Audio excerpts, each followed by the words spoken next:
রাষ্ট্রপতি শাসন আমরা কেউ চাই না, কেউ চাই না। আমরা স্বাধীনভাবে বাস করতে চাই। স্বাধীন মানে হচ্ছে আমার অধিকার যা সংবিধানে লিপিবদ্ধ আছে তা আমরা ভোগ করতে পারবো। ক্ষমতা রাষ্ট্রের কাছে দিয়েছে সংবিধান, তার সঠিক প্রয়োগ প্রয়োজন। রাষ্ট্রপতি শাসন জারি হবে তখন আপনার লিবার্টি কাটেল হবে। কেউ চায় তা খর্ব হোক? কেউ চাই না আমরা। ভারতবর্ষে আরএসএস ছিল স্বাধীনতার আগে থেকে। আরএসএস এই যবে থেকে বিজেপি ক্ষমতায় এসছে তার যে দর্শন, সেই দর্শনকে ভারতের রাজনীতিতে ইন্ট্রোডিউস করার চেষ্টা করছে। এখন এই যে তৃণমূল কংগ্রেস বা বিজেপি, এইরকম অনেকগুলো দল আছে যারা ধর্মকে রাজনীতির অংশ করছে। আমাদের ভারতবর্ষ একটা গণতান্ত্রিক দেশ, আমরা বলি ডেমোক্রেটিক রিপাবলিক, প্রজাতান্ত্রিক দেশ। সেখানে যদি এটাকে সফলভাবে পরিচালনা করতে হয় তাহলে আপনার প্রয়োজন ছিল যে সমস্ত রকম ডিসিশন মেকিং প্রসেসে সব ধর্মের, সব ভাষার মানুষের যাতে উপস্থিতি থাকে, রিপ্রেজেন্টেশন থাকে। হ্যাঁ, এবার আপনি দেখুন পাবলিক সার্ভিস কমিশন, এবার আপনি দেখুন ইলেকশন কমিশন, এবার আপনি দেখুন সিএজি, এবার আপনি দেখুন পার্লামেন্ট, বিধানসভা, জুডিশিয়ারি, সব ক্ষেত্রে আপনি যদি এবার দেখেন, আপনি দেখতে পাবেন যত সংখ্যক পপুলেশন আদিবাসীর আছে, যত সংখ্যক পপুলেশন পিছিয়ে পড়া সম্প্রদায়ের আছে, সেটা মুসলিম হতে পারে, হ্যাঁ, শিডিউল কাস্ট হতে পারে, ভাষাগত দিক দিয়ে পিছিয়ে পড়া সম্প্রদায় হতে পারে, তাদের রিপ্রেজেন্টেশন না জুডিশিয়ারিতে আছে। জাজেস দেখুন, জাজেদের নামগুলো মিলিয়ে দেখবেন কতজন দলিত আছে, কতজন মুসলিম আছে। হ্যাঁ, পার্লামেন্ট দেখুন কতজন দলিত আছে, কতজন মুসলিম আছে, কতজন খ্রিস্টান আছে, কতজন মণিপুরি আছে, হ্যাঁ, কতজন গোর্খা আছে।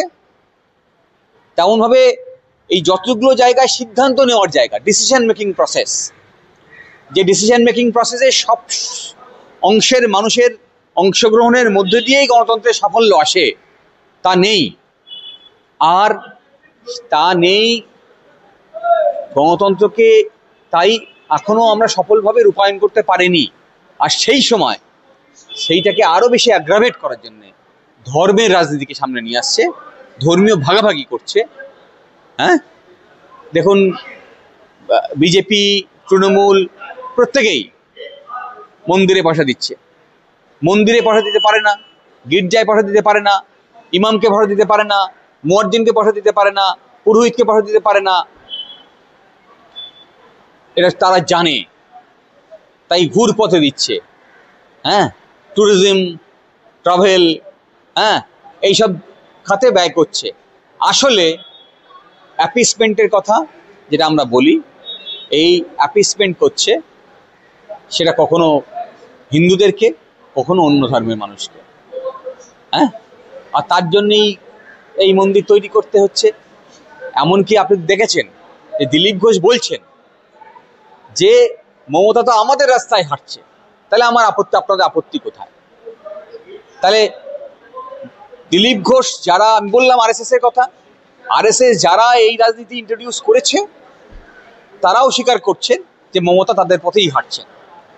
হ্যাঁ, তাহলে বুঝে নিতে অসুবিধে নেই।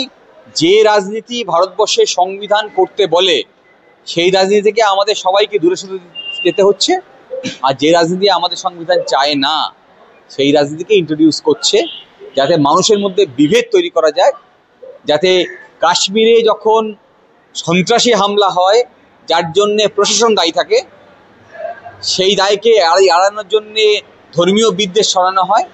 মুর্শিদাবাদেও একই ঘটনা ঘটে, মালদাতেও শুনছি একই ঘটনা ঘটানোর চেষ্টা চলছে। ফলে সব জায়গাতেই এই ধর্মীয় বিদ্বেষ ছড়ানো হচ্ছে শুধুমাত্র ভোটের রাজনীতি করার জন্যে। ভোট দিয়ে ভারতবর্ষের রাজনীতি স্থির করা যায় না। ভারতবর্ষের রাজনীতি স্থির করতে হবে সংবিধানের নিরিখে। তাই যা কিছু হচ্ছে তা ভারতবর্ষের সাধারণ জনগণের পরিপন্থী, স্বার্থের পরিপন্থী। ভারতবর্ষের জনগণকে স্থির করতে হবে আগামী দিনে ক্ষমতায় কাদেরকে নিয়ে আসবে, তাদেরকে আদৌ নিয়ে আসবে কিনা যারা ধর্মের রাজনীতি করে। সেটা তৃণমূল হতে পারে, সেটা বিজেপি হতে পারে, সেটা অন্য রাজনৈতিক দল হতে পারে। তাহলে কি মমতা বন্দ্যোপাধ্যায় এই 70% হিন্দু ভোট, এই ভোটের জন্য কি দীঘার মন্দির বানিয়েছে? 70% হিন্দু ভোট না 60% হিন্দু ভোট আমি জানি না। আমি শুধু এইটুকু জানি যে আসলে ধর্মীয় বিভাজন তৈরি করার চেষ্টা করছে, হ্যাঁ, সেটা বিজেপিও করছে, সেটা তৃণমূলও করছে। যে কথা একেবারে স্বীকার করে নিয়েছে খোদ আরএসএস এর নেতা। ফলে আমরা আমাদের কারোর বুঝে নিতে অসুবিধা নেই, মানুষ বুঝতে পারছে। হ্যাঁ, মানুষকে একটা অসহায় পরিস্থিতির মধ্যে নিয়ে আসার চেষ্টা করছে। আমি সেই জন্যই বলছি যে প্রত্যেকটি মানুষ তার বিচার করার সময় আসে প্রত্যেকটি 5 বছর পর পর। প্রত্যেকটি মানুষ তারা বিচারক হিসেবে কাজ করে। যখন সে তার ভোট দিতে যায়, কাকে ভোট দেবে সে বিচার করে। তাই বিচারকের ভূমিকা যদি ভুল হয়, বিচার যদি ভুল হয়, তাহলে জাজমেন্টও ভুল হবে। আর জাজমেন্ট ভুল হলে তাহলে তো ভুগতে হবেই। তাহলে সাধারণ মানুষ যখন বিচারকের ভূমিকা পালন করবে নির্বাচনের সময়, তখন তাকেই স্থির করতে হবে আমি কাকে ভোট দেবো। দাদা, অন্যদিকে এই যে রাষ্ট্রপতি শাসনের যে প্রসঙ্গ উঠে আসছে, রাজ্যপাল যে সুপারিশ করেছে রাষ্ট্রপতি শাসনের, মুখ্যমন্ত্রী একেবারে সরাসরি বলছেন যে রাষ্ট্রপাল নাকি এটা নিয়ে ছক কষছে। দেখুন, কে ছক কষছে কে ছক কষছে না তা দেখে আমার লাভ নেই। আমার প্রয়োজন এইটুকুই যে আমার দেশে গণতন্ত্র বজায় থাকবে। হ্যাঁ, রাষ্ট্রপতি শাসন আমরা কেউ চাই না, কেউ চাই না। আমরা স্বাধীনভাবে বাস করতে চাই। স্বাধীন মানে হচ্ছে আমার অধিকার যা সংবিধানে লিপিবদ্ধ আছে তা আমরা ভোগ করতে পারবো। আর তা করতে গেলে যে ক্ষমতা রাষ্ট্রের কাছে দিয়েছে সংবিধান, তার সঠিক প্রয়োগ প্রয়োজন।